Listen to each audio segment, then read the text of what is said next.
the thumbnail today, and it's my first, and it's not great.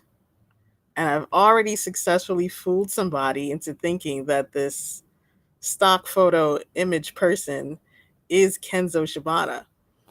So they will be pleasantly disappointed today. Pleasantly disappointed. Let's get started.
Welcome, everyone.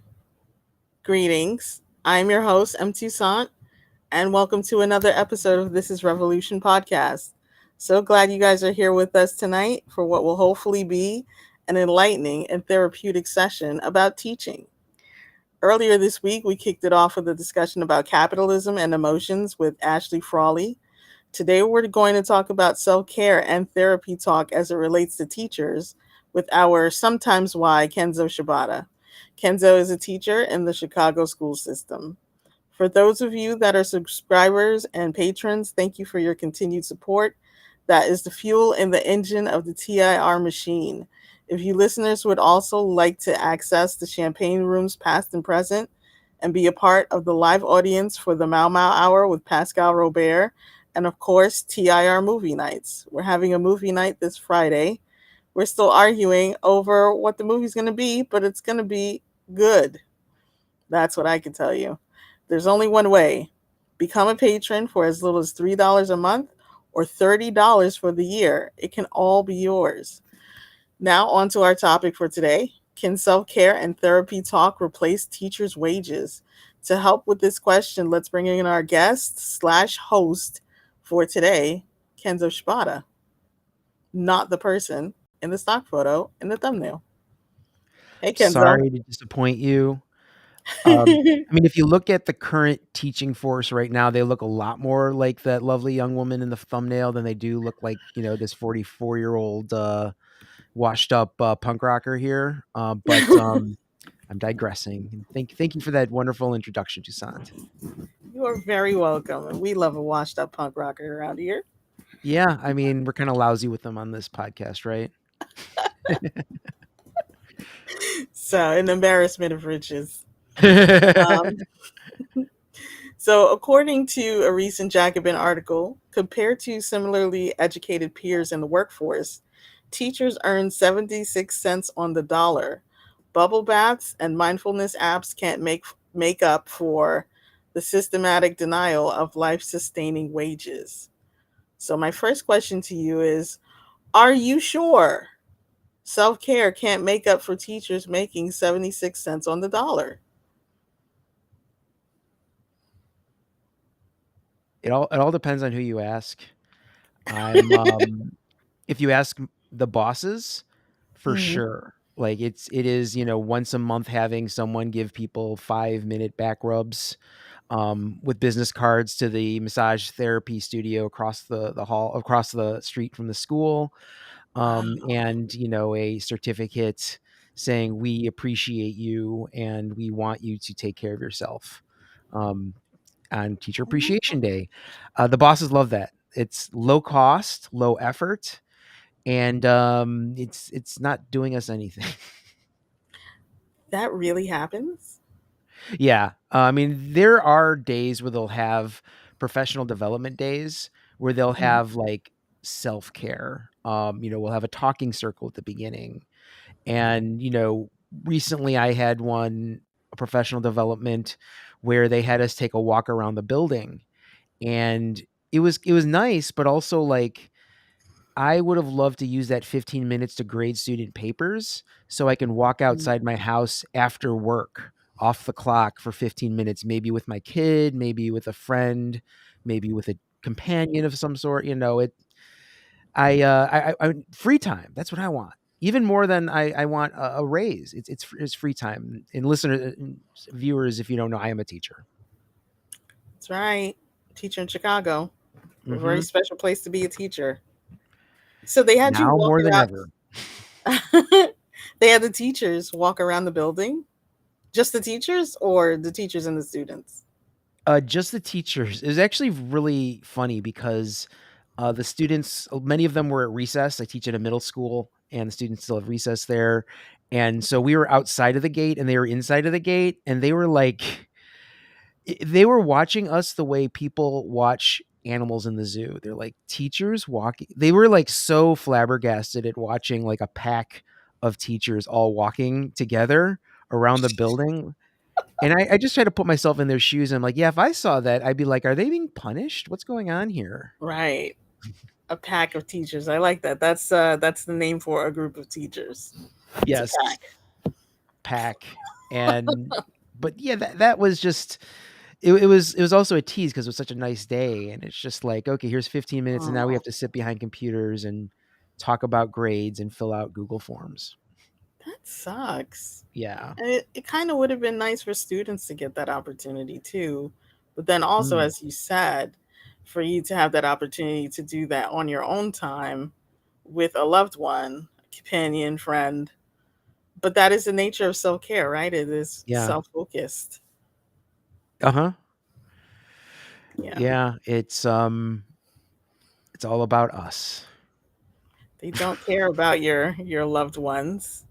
You're supposed to be canceling plans with your loved ones to do more work and then to do self care. Mm-hmm.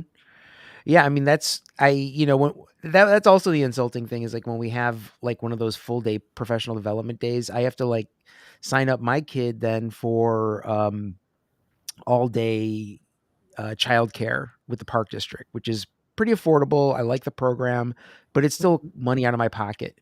It's money I'm paying to work. It's money that I make a paycheck from one city agency, and then I give Mhm. another city agency that while giving my labor to the first one still that day, not really reaping any. So basically, I take a pay cut for the day. And Damn. so when they build in things like self-care into that daily schedule, it's just so insulting because I would much rather just be with my child right now. Right. Oh, I'm sure your child would rather be with you too. Yeah. So, Oh, for sure. I mean, it's the park district is nice and all, but like mhm, just being the kids are just institutionalized for too long. One of the things that Rahm Emanuel did when he was mayor of Chicago, and because mhm, it's all politics, he lengthened our school day from a 6.25 hour day to a 7 hour day. And he did it through propaganda and through inflated numbers.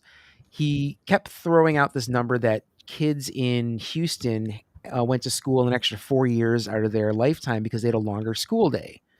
And the reason why our school day was shorter than the average one was there was mhm. an agreement made between the Board of Education and the teachers union one year. The Board of Ed said, well, we can't afford to pay you anything extra. And we want to make sure that you're getting paid for the time you're there. So what we'll do is we'll make the teacher's lunch at the end of the day, but then you get to leave early. Like, it's an hour long lunch, but then you get to leave an hour early.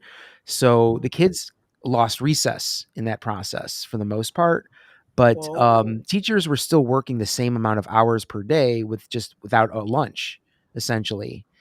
And then Rahm Emanuel said, oh, well, this means that, the kids are losing an hour a day. Well, that's not true. Actual time in front of a teacher did not change at all. In fact, Chicago on the overall did a little bit better than other districts when it came to instructional hours. And Mhm. he campaigned on forcing these teachers to work a longer day, and he forced a 7-hour school day on us. And it's been bad for kids. It's been bad for parents. It hasn't just been bad for teachers and school workers. I know with my kid, he's just exhausted at the end of the day. Uh, Mhm. if a kid is involved in any after school activities, they're leaving home in the dark. It's not safe. Mhm. It's just, it completely changed the culture in CPS. And it was all for him to put a bullet point on his reelection literature saying he lengthened the school day in Chicago and didn't have to pay for it. Is that why the teachers union in Chicago is so strong? Because you guys had a Disney villain to go up I against. will tell you this, it took a lot of organizing before Rom was even mayor, but when Rom, the first thing he did was he canceled a 4% raise. We had a clause in our contract that said that if there's a financial emergency, the school district can refuse to pay the last year of our contractual raises, which is a 4% raise that year. And Rahm Emanuel, through what do they call it, creative accounting, was able to show this huge shortfall in the district. So they said, okay, we're canceling the raises. And the money was found later, by the way. But in the Mhm. meantime, that got teachers so energized to be involved with the union and show up to union meetings, and for union reps to show up to our House of Delegate meetings, because, at this point, he just threw down the gauntlet and just said, this money that everyone was relying on, for some teachers who were about to retire, and that was their last year before they retire, they were counting on that raise to fund them, their lives for their in perpetuity, essentially. Mhm. And for other teachers, we were expecting that money. We had kids or we didn't have kids, but we had rent goes up, groceries go up, the cost of living goes up, Mhm. and we got screwed. And that got teachers really energized. And then the lengthening of the school day, that got a lot of parents on the board with the union and Mhm. community orgs, because now all of a sudden the kids don't have ties necessarily to their neighborhoods. They're stuck in school doing more test prep for the most part, because Mhm. after school activities weren't really added, enrichment programs weren't added, art and music was still bereft of most schools. And Mhm. so the kids were doing an hour or more of test prep. And so that really got a lot of support behind us in our first strike in 2012. Jeez. More test prep. It's hard for anyone to get behind that, I think. Yeah.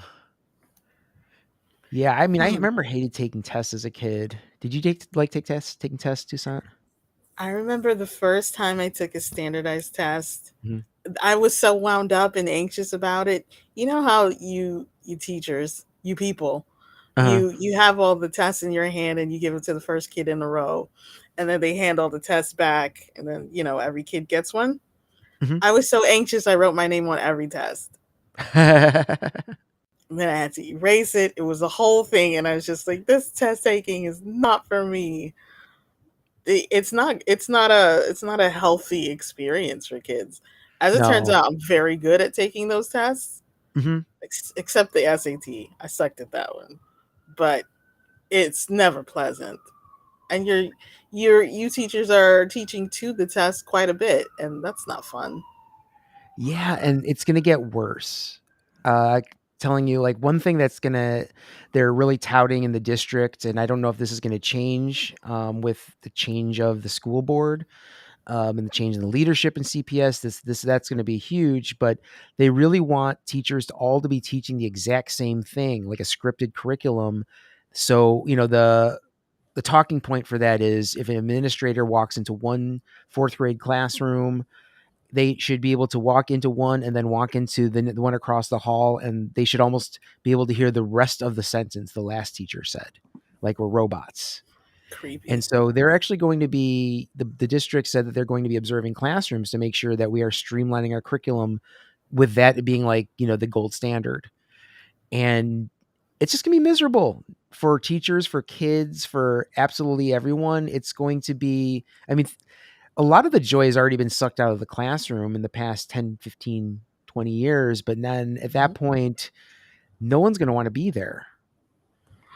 I can't imagine. I mean, the model that they're considering or that they want is essentially McDonald's, Yeah. which And sucks. You should be able to walk into any McDonald's and have the same experience, same fries, same burger, same. yeah, I was actually just watching Chef's or Hell's Kitchen, and he was explaining, Gordon Ramsay, how his thing, his specialty is the fact that he could train people to, doing having the exact same standards he has. And how does he do it? By berating them, by humiliating them, by like traumatizing them. And that's exactly what the school district is doing to us. Right. Except they can use PMC speak because there's so many layers between the assholes at the top and then the people actually implementing the policies.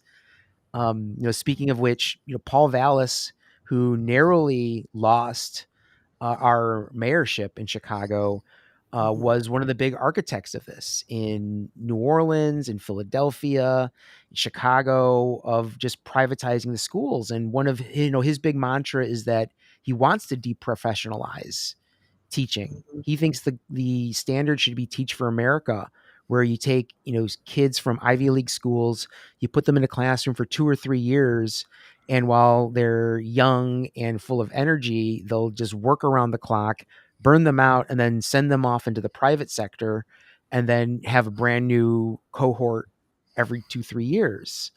And that's, he's never been shy about nakedly putting it that way. But then, like, when you have the people typically who run for office, they have his policies in mind, but they'll have a nicer way of putting it. Obama's way of saying was, well, we need to have tougher standards and not everyone should be a teacher, and we need to find ways to take care of the people who, find out that they can't be teachers. And he never followed through with that. It was, yeah, we'll find What ways does to that make it easier even to fire mean? teachers, but then, like, there aren't any, free education for people they deem to be bad teachers to go into other fields. They're just screwed. That's such a weird statement. Yeah, Yeah. so there's no plan, there's no pipeline for bad teachers. It's just like go wreak your havoc on other sectors. Yeah. Yeah. There's a plan to get them in, but not a plan to get them out. Mhm. It sounds like the military. It sounds like, that kind of forced enlistment. Mhm. Send the Ivy League kids in for 2, 3 years, and then that's the service to your country. The rest of your life is yours. Go to McKinsey. Yeah, exactly. And like his staff in New Orleans, I remember he spoke at Northwestern University. I was there for grad school and I decided just to be there because I'm like, when will I ever get to be a fly on the wall in an event like this? And all of his staff that he had there, they were all TFA alum who 2, 3 years, they went to an Ivy League school, two years, maybe 3 years in an urban classroom, and then now they are like telling other teachers what to do. And they have very nice business suits, and the ones that he had with him were probably like higher ups on his staff too. But that was his exactly. It was very militaristic. It's like that was where Mhm. he recruited from. Jeez. What's TFA, by the way? TFA is Teach for America. It's a Mhm. program that it started in 1990, and the idea of it was at that point in America there was a teaching shortage. And by the way, the teaching shortage, that phrase is used to mean many different things. It's usually just a euphemism at that point. At that time, I think there actually was a teaching shortage. And Mhm. so the idea was, well, we have these very smart people from these Ivy League schools who are experts in their content area. So, like, if someone majored in English at Yale, put them in a 6-week training program so they understand how a classroom works and have them teach. And then in the same time, they can go to grad school and get their teaching certificate if they so wish. And Mhm. they'll have that grad school paid for by the organization. And it ran for a long time. And then, it got to the point though where the teaching shortage didn't really exist. And what we were Mhm. seeing in places like Chicago were like these huge swaths of schools that had primarily black teachers getting either closed down where the entire staff is just fired, or a program called turnaround where they would fire every single, if the test scores drop under a certain threshold, they'd fire every teacher, every adult in the building, really. So even like custodians, cafeteria workers get fired and they'd be replaced by other people. So that became sort of a back channel so TFA people can still find jobs. So there were certain turnaround schools in Chicago that only hired Teach for America alums. So they would fire, 15, 20, 25-year veteran teachers, replace them with these TFA recruits.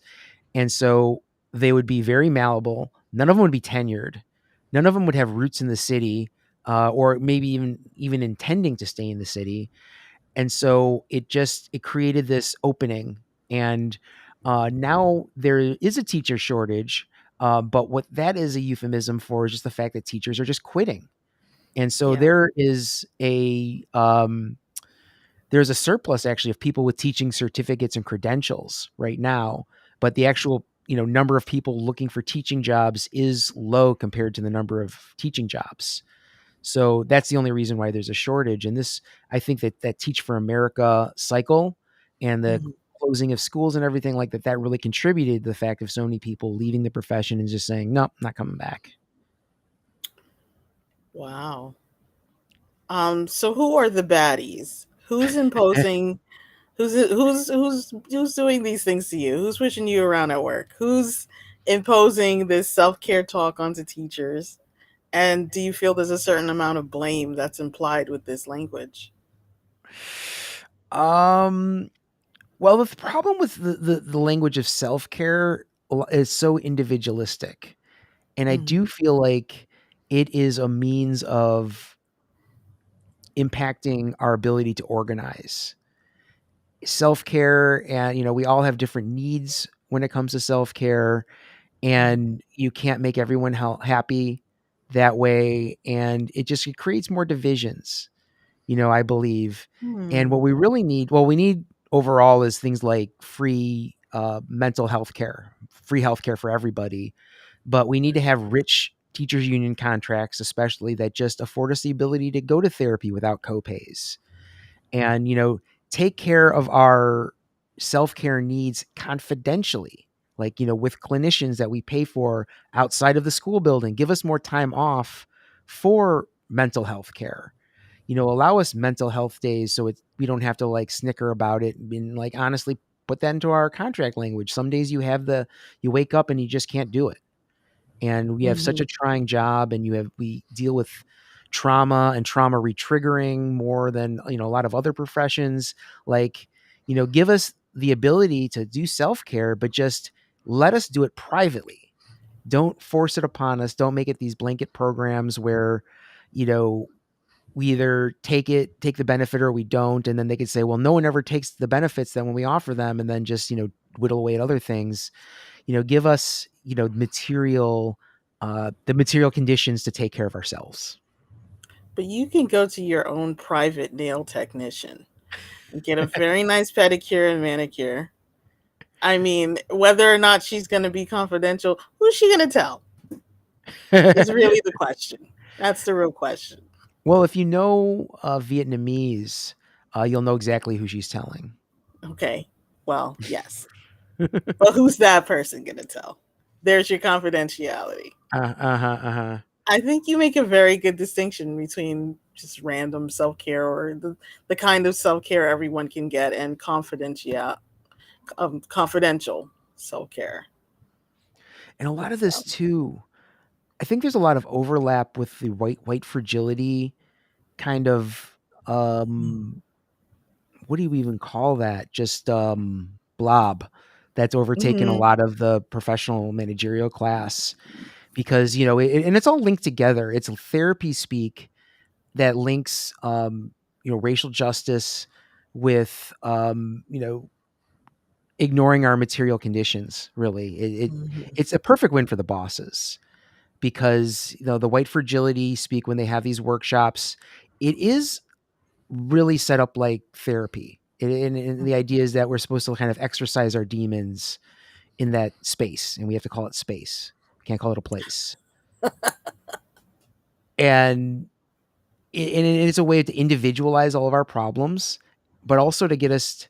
I guess the self care part is to get us to individualize our problems, and the white fragility part is to get us to point fingers at everyone else.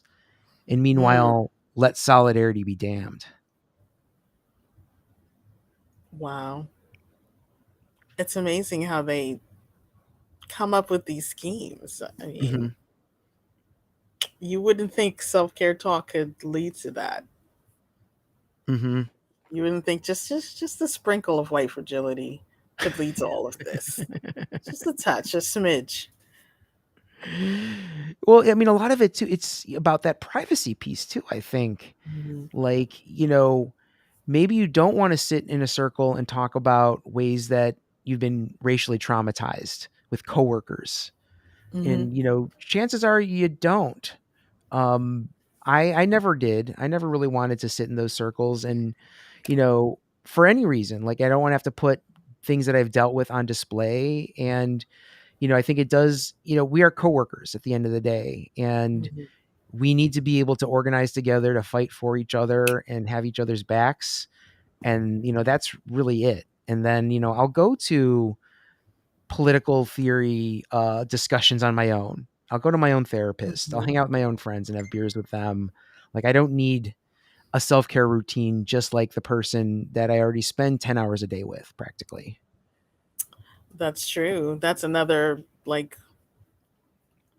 homogenizing McDonald's kind of monoculture Mm, thing. Yeah. Oh, that's horrible. I'm so sorry. it's okay. Well, as a labor economist study shows, while the non-teacher college graduates saw their weekly wages rise by $445 and $221 between 1996 and 2021. Public school teachers' inflated adjusted wages increased only by $29 during that time period. Talk to us about the teacher pay penalty. What's the wonderful thing about that is the 96 to the present is the era of the teacher bashing, the era of Hmm. teachers are just in it for the money. And Right. it's just like it's one of those, it's like the big lie theory where like you just say the most outlandish ridiculous thing and people have to believe it. And the idea Hmm. that teachers are just in it for the money is just so laughable when we're looking at $29 versus $445. you know Absolutely. a $29 increase in wages over this period, it's so paltry and so insulting. And, right now, I mean, I think one of the things in Chicago I can speak to that really speaks to how miserable the professional has gotten. Hmm. It's one of the better paying jobs if you've been in here in this system for a while and have a master's degree. Like I feel like I get paid pretty well with the number of years of experience I have in my master's, but I'm Okay. also leaving, the profession because Whoa, whoa, it whoa, is whoa, that whoa, whoa. Slow miserable. down. Slow down Yeah. there, tough guy. You're leaving. Yeah, I'm going to grad school next year, and I am going to school to get my master's in social work. I'm going to be a therapist. Oh my And gosh. You're going to get some real self care. yes, and other care and, Yeah. make some money that I can retire on one day, possibly. Right, right. But yeah, that it's overall though, I think teachers are paid pretty well here, but they're still leaving and getting taking pay cuts because it's Hmm. so miserable. And, that's even more laughable if you think about the fact that just by staying in the profession, we're taking a pay cut. Right. Looking at these numbers, but Chicago is kind of an anomaly. Like in other places, teachers are paid way under what is a thriving wage wherever they happen to live. We happen to be in a city that, we negotiated some pretty strong contracts. I do feel like we're overworked, but we are compensated fairly well. But if you go, especially to rural areas, even some suburban areas, teachers are not doing well at all. And there are other prospects for them to go into at this point. Mhm. And you see a lot of teachers going into sales, you know, education Wow. sales, educational technology, trying to do something that's somewhat connected to education. But the funny thing about that is all of these organizations that they end up working for are the ones that are undermining our profession. Like education tech companies Oh. are all proposing ways to replace us without actually using the word replace us. Online education is, showing to be a very big enemy of ours at this point. And so, I mean, it's as if capitalism sucks. Yeah. I've never heard that before. So it's not like these teachers are going into these professions and it's like salt. They're Mm, spreading union messages and they just really don't have that kind of power when they go into these other educational related fields. no, it really is that's the neoliberal education world they have to cross Mhm. into. And some some go into the policy side of it, which is extreme neoliberalism usually, because there isn't a lot of money being thrown around to get like good left progressive pro education policy passed, but there's tons of money to go around through the nonprofit industrial complex if you want to open a nonprofit that promotes charter schools or promotes Teach for America type programs or things like that. Because the billionaires, they want to bust our unions. Like Brandon Johnson, former or CTU member, teacher, becoming mayor of Chicago is the biggest nightmare of these privatizers. In fact, that's why they were throwing money hand over fist over their guy, because that's the last thing they want to see is any kind of empowerment of the people delivering the service. So it's going to be really interesting to watch how things go over the next months and years in this city. Very interesting. So when you go out for dinner with your college educated friends Hmm. who are not teachers, they are not do they pay for you? Do they not expect you to tip? Or like what is it? What's the breakdown? How does it Well, work in your social group, the teacher penalty pay? the thing about my particular social group is even the lawyers are like labor lawyers, civil rights lawyers. So I don't have like anyone who can really pay the bill. We were Mhm. always Venmoing each other cash, which the neoliberals win again because we do that. But I do get a lot of sympathy from my friends, and I think at this point, 44, I've curated the people out of my life who would be annoying to have dinner with enough Right. where like we all are kind of on the same page, and they mostly have questions about Mhm. what's going on. But I do remember, like, when you're younger and you have kind of more rando friends, hearing a lot of like, oh, your unions are doing this, that, and the other thing. Usually like they Yeah. always have this caricature of the teacher making a ton of money, but not teaching the kids and like just loving it. And I'm like, first of all, a teacher that doesn't like kids is miserable. That is not a True. job they want to be in. Very Their true. life sucks, and they want to die, and they're certainly not in it for the money when they could leave the profession and do something else. So it just Mm. there's so many contradictions in that stereotype of the greedy union teacher. Um, it's hilarious and laughable, but like anyone who would believe that is not. I'm not really breaking bread with. Good answer. I'm glad you're not. Good job. Way to cull and cultivate. That's like the So best it's of adulthood, I think. I think Is so like too. I don't have to be around people I don't like, except for work Yeah. Except for work. That's the only time and where public you spend transportation. at least 8 hours. Well, what is that like being in a union then? Because there must be people you don't like there too, but you Oh, do for have a sure. common cause. For sure. I mean, there are people with personalities I don't like. That's the smallest end of it. But then there's serious like right wing people in my union as well. Like Wow. there's a significant number of people who are literally married to cops who are active in the union, and some of them actually become building reps. Some of them actually are pretty good building reps as far as being able to organize their staff, keeping them informed, and being good unionists. Mm-hmm. However, when it comes to like the bigger picture issues, when we discuss them, they are awful. They're pretty terrible people. They don't when we were supporting Black Lives Matter as the union, they were very vocal opponents of that. They often don't want us to get involved in politics in the city because we always endorse left-wing candidates, and some of them outright are anti-choice, anti-trans. um so yeah, it is a battle, and it is one of those situations where democracy is messy, but it's good because we still have the power of people like that, as cynical as it sounds, in our numbers, but they don't necessarily have the numbers to eliminate a vote to support BLM, for example.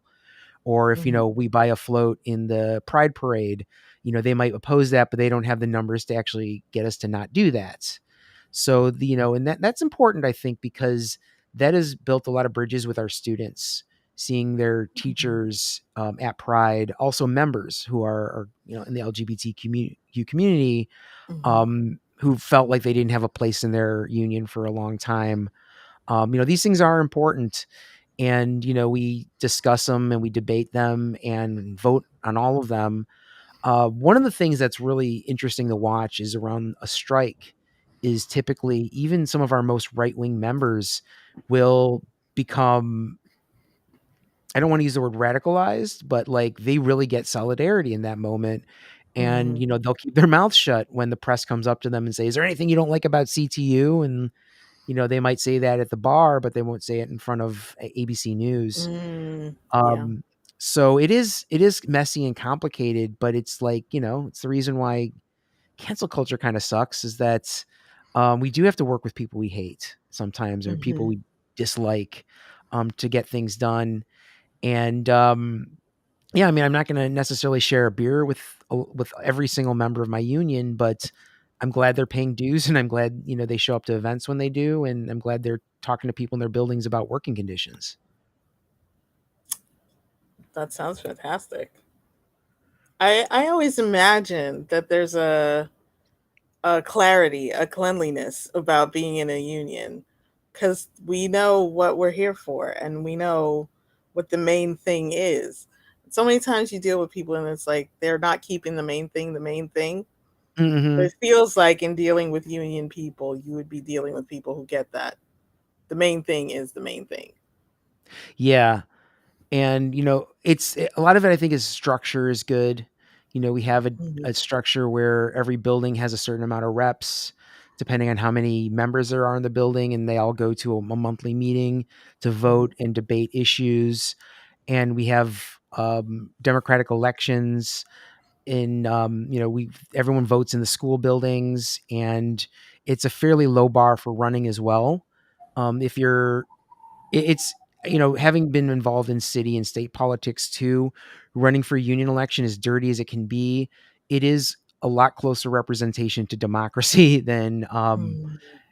regular electoral politics. Like, any teacher can run if they have the ability to pull a group of people together and get the word out and get petitions signed and all that good stuff.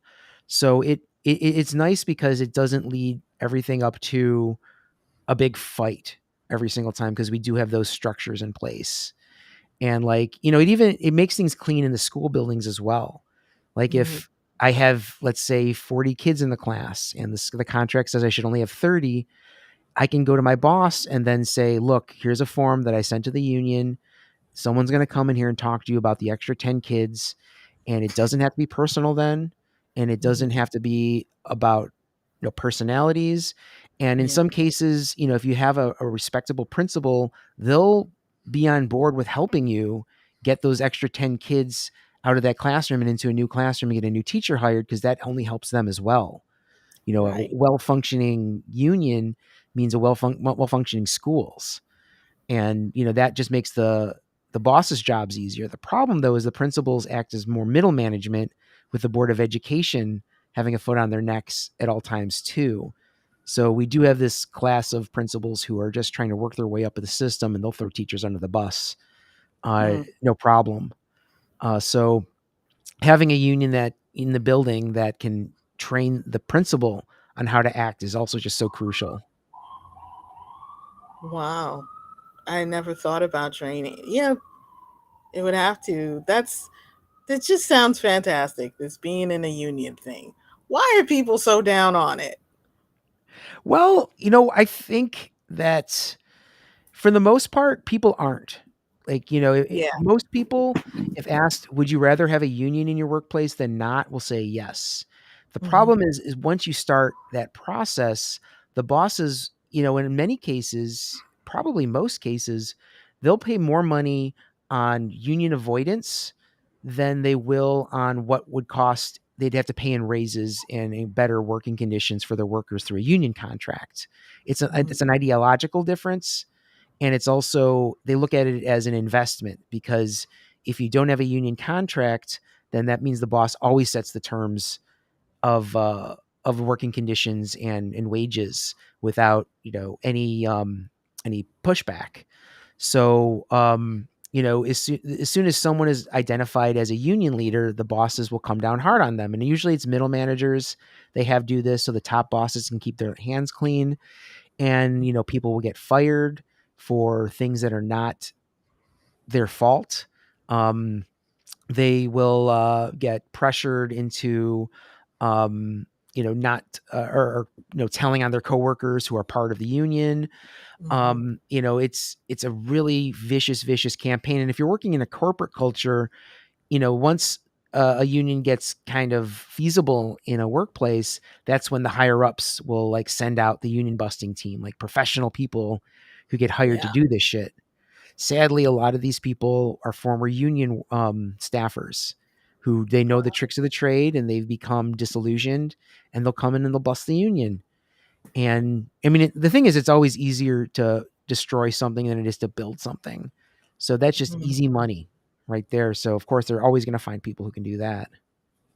Have you known any that have crossed over to the other side? There's well, yeah, okay. There was a guy that he was working his way up pretty high in SEIU locally here, and he got busted for being an abusive boss, like harassing and I think even up to assaulting, Wow. allegedly, because I can't I don't know for sure, Sure. Yeah. staffers. And then he became a realtor and was actually putting on seminars for realtors trying to fight rent control. And so like it was someone thing where it's like, if he was always a scumbag, his heart wasn't really into social justice. It was really Hmm. just about, I found this niche, and so Yeah. he's just going to find his way somewhere else. But yeah, I've seen it before. Those are Gross. people that could be canceled, I think. Yes. Let's cancel those. Put them all in a boat. I'm still concerned about the 10 kids with no teacher. Hmm. Where did they go? Well, the idea is that they should hire on more teachers so we can have fewer kids in front of us and Yeah. have deeper, richer relationships with the families we serve. But that's the last thing the board wants to give us. Well, I'll tell you, I guess, a bit of a joke. My experience at the Fashion Institute of Technology, Mm, it's notorious for having too many students in the beginning because the mm, curriculum is very, very difficult. So in the beginning, everyone's like, "Yeah, I got into the school. I want to be a designer. I want to do this." We compare it to pejoratively public school quite a bit. mhm, There's like kids on the radiators, kids on the windowsill. uh-huh. All the seats are taken. There's standing room also, and it's just like in the following weeks, those kids all drop out, but they'll Mm. tolerate this massive class in the very beginning. So I'm just like, where did those 10 kids go? That Yeah. is so like the Chicago public schools for sure. Is it really? That's Yeah, they call it horrible. it's called leveling, and they don't do this it's not this bad anymore, but when I first started teaching in the early 2000s, there was was it the 20th day rule. So they would stuff 40, 50 kids in your classroom, and you would have to take daily attendance, and they would send it to the Board of Education. And then the Board of Education would look at numbers and decide 3 weeks into the school, actually, no, almost a month because it's school days, a month Mhm. into the school year, whether they should send more teachers to certain schools. So you would have kids Wow. like on the radiators, in the windowsills, all over. And like you would just have to promise them, like, it's not going to be this bad. And in that time, some kids do leave. Some parents are like, no, and they pull their kid out and they take him to another school, a charter school Mhm. maybe. But then, also in the meantime, these they're just too many kids in the classroom. And then they'll send the numbers to the board, and the board will they call them class reduction positions, and they'll send these teachers to the schools to work. And then they'll level off your classrooms to 28 kids per room. Mhm. And it was just so funny because the school year is only 10 months long. 10% of that is like in it what would be considered a temporary classroom until they leveled off the rooms. Jesus, a temporary classroom. That's such a funny little concept. Just put a nice Mhm. little name on it. Unbelievable. This is like the richest country in the world. Yeah. Kids on radiators. Good job. Richest country in the world, a what, every mayor we've ever had calls a world-class city. Mayor Daley wanted the Olympics to be here. We had NATO here, but kids on radiators. Kids on radiators. Unreal. Well, let me ask another question about I'm kind of fascinated by this teacher pay penalty thing. Mm. So, how much of the teacher pay penalty and all of the penalties um, for being a teacher have to do with the majority of teachers being women? And how do Oh, you experience this as a male teacher? for sure. That's historically, the idea was that a woman, you know, was a teacher until she got married. And Mhm. so that was the first time they were able to make the excuse for terrible wages and working conditions where they're like, it's not a permanent job anyway. It's like, what, well, that's what the anti raising the minimum wage people are saying now about fast food jobs. Mm. And, that's what they were saying about teachers. Like this was a temporary job for young women. So they, they shouldn't get paid very well. And over time, like, these, the getting paid less, the assumption that, we're all in it just for the kids and for the service, which we are, but we also still have to eat. And we also have our own kids that we're there for, That's right. and families and selves. So that has definitely been part of it. Nurses and teachers, predominantly female Mhm. profession, have always been treated so poorly.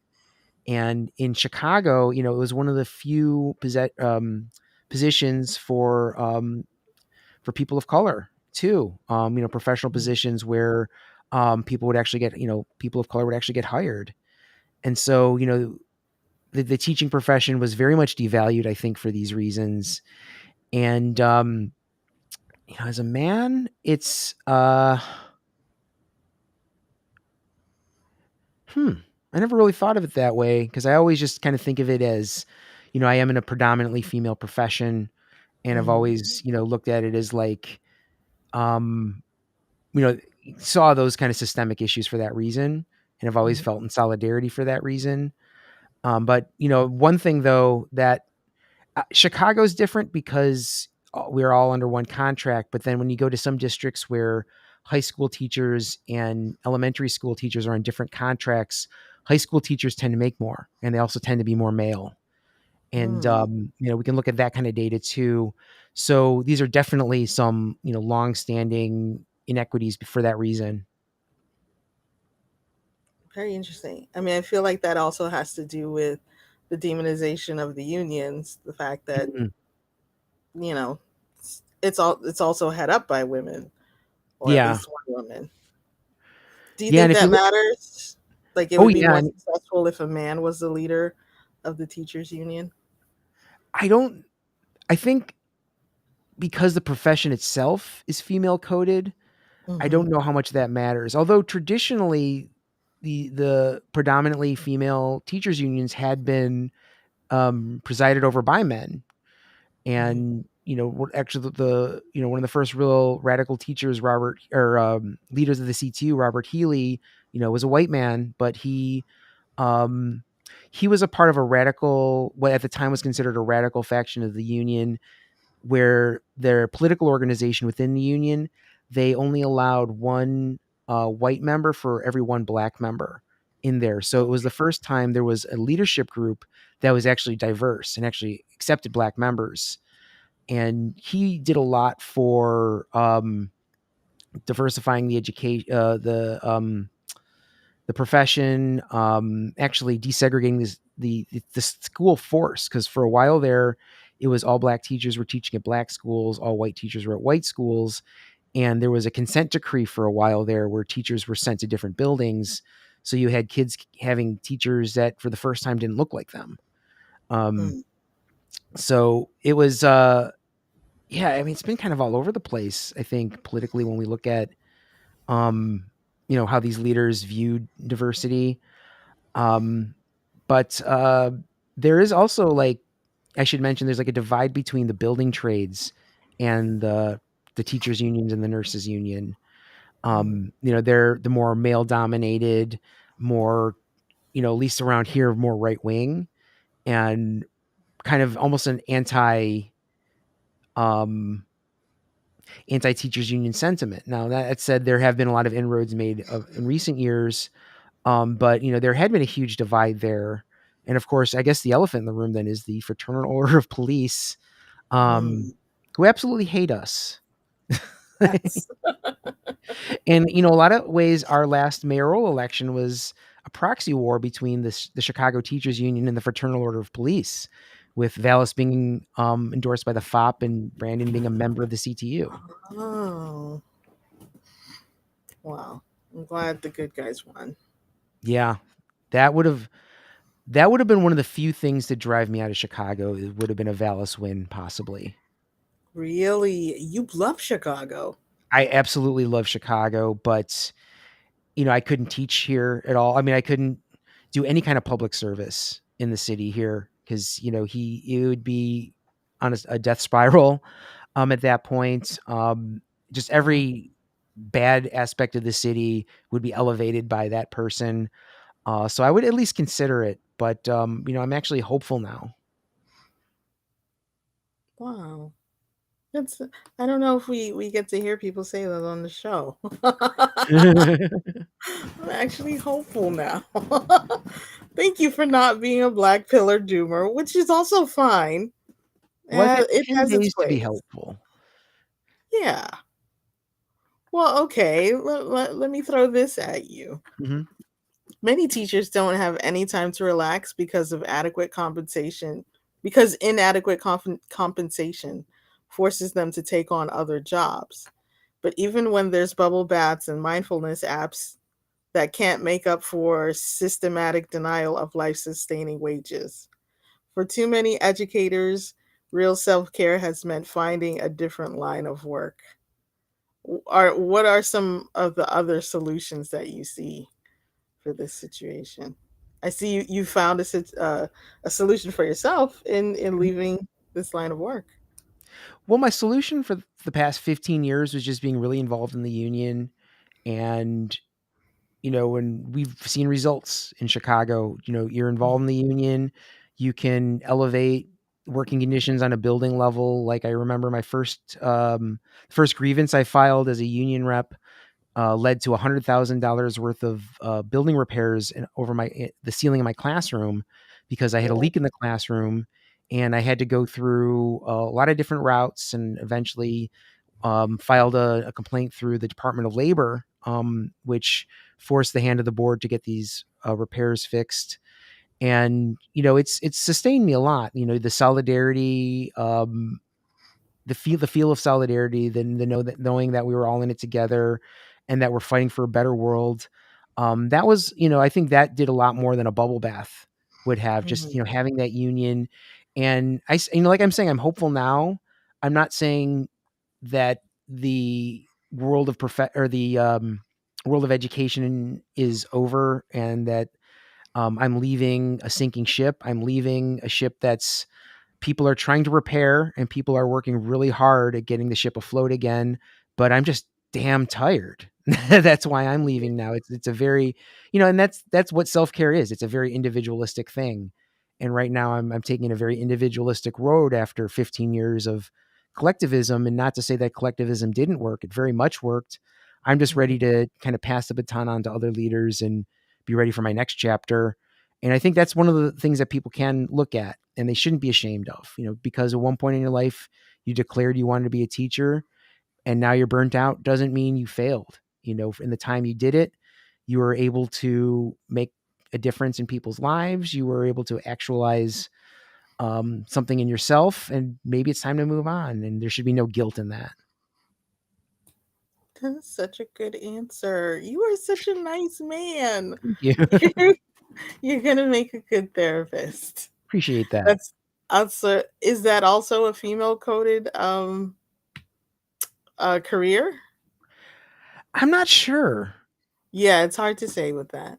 Yeah, Yeah, it's definitely a PMC coded career, but I don't know about gender. that's true. That's true. I still see you being asked to pick up the water containers and replace it at the water cooler. I feel like that's still going to be asked of you. And I like to lift weights. I like to show off a little bit. I'm always willing to do that.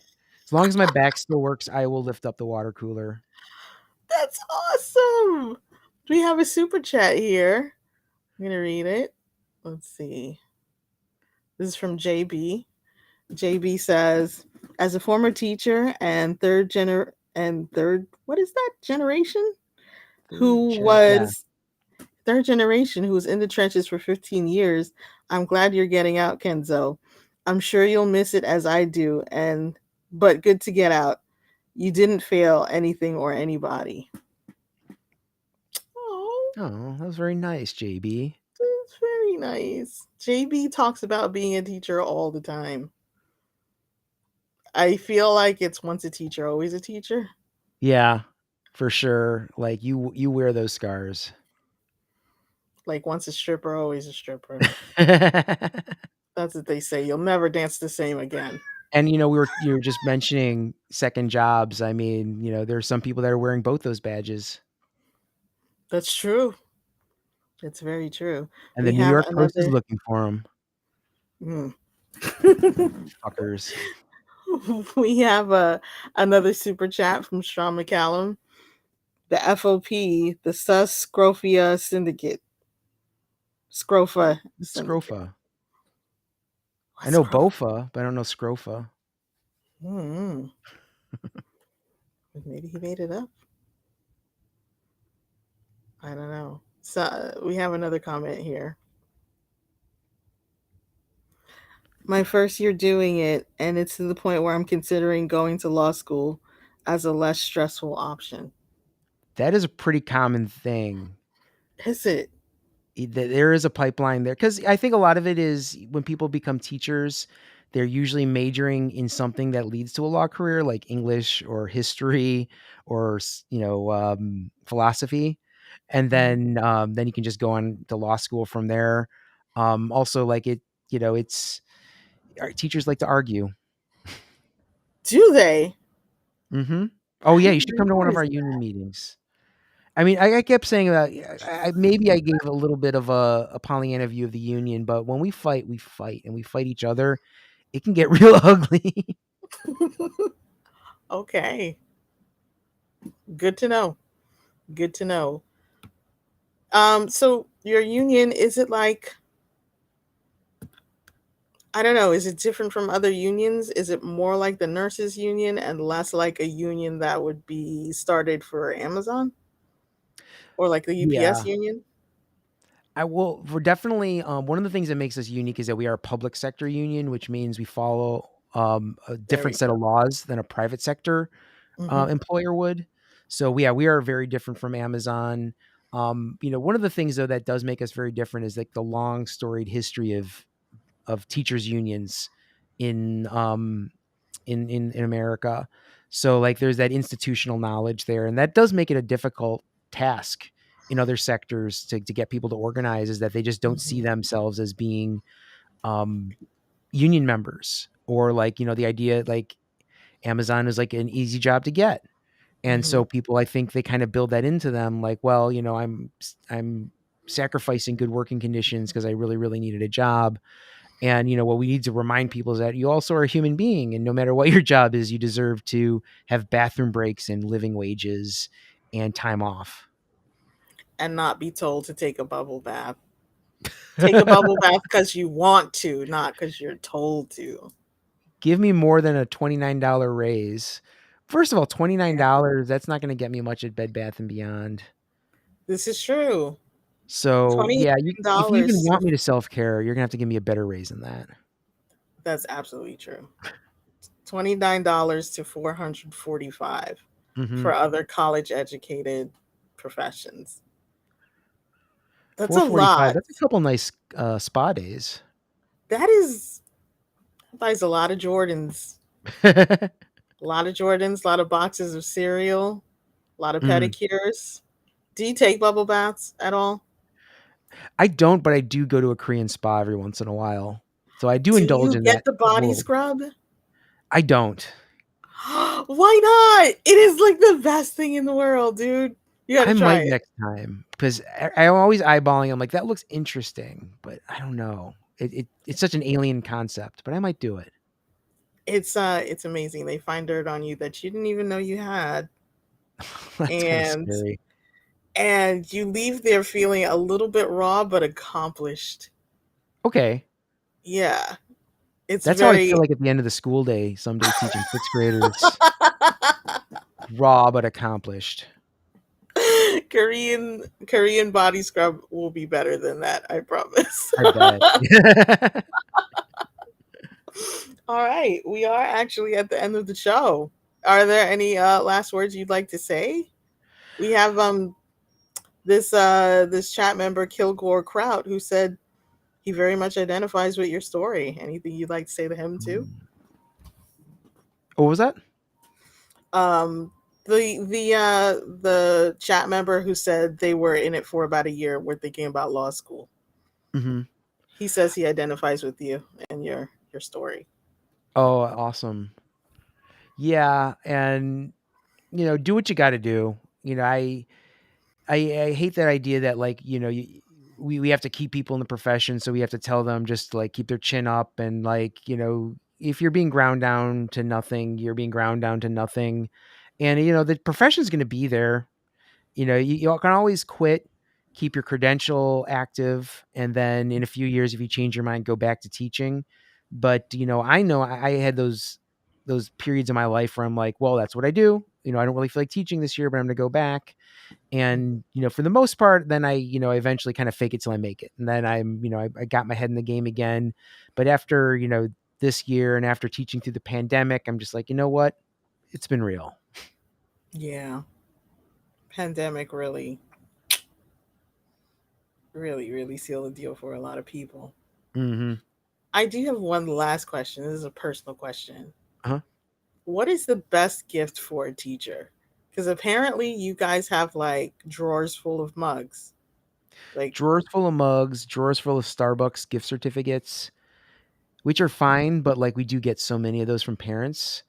hmm, Um, but a good gift for a teacher would be, I mean, a spa. if you know them well and they like spa days and things like that, then yeah, I would go for that. Taking them out to dinner and just talking to them. I mean, that would be something, that would be the Wow. best gift for me. Would just someone just take me out to dinner, paying the bill, hanging out, talking about life, and just I'm really more into experiences than things. So that would be what Okay. I'd ask for. That's really nice. You want to talk to parents. That's like not even real. That's fantastic. Now we know what to get Kenzo. And we know what Kenzo's going to get when he goes to the Korean spa. Oh yeah, I will. I will do that next time. Let me know how it goes. I think you're going to love it. All right. So with that, we're going to wrap it up. And I will say, you can join me. We are out.